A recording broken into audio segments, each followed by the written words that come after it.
Welcome to MarineMax. This is Darcy Burkaw, and we're at sunny Pensacola.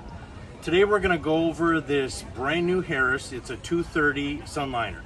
If you look at the back, we have a 200 Mercury 4-stroke engine.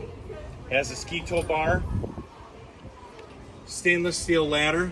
This is an SL lounge, so very comfortable, very relaxing for the family. Move this back and forth. You can see the diamond stitching throughout. Stereo system by Clarion. We did do the upgraded captain's chair, and you can see the nice sport wheel. Very nice touch to it, nice finish. Has a Simrad unit, Go 7. Place a charger for your phone. And again, very comfortable throughout with charger ports. And this is lit underneath, and the cup holders do have lights on them as well. Just backing up a little bit though, gotta miss a very good important part. This is a powered sunshade roof, so it's a 10-footer, so it's very easy to maneuver both up and down. So come on down and visit us. We have many boats like this.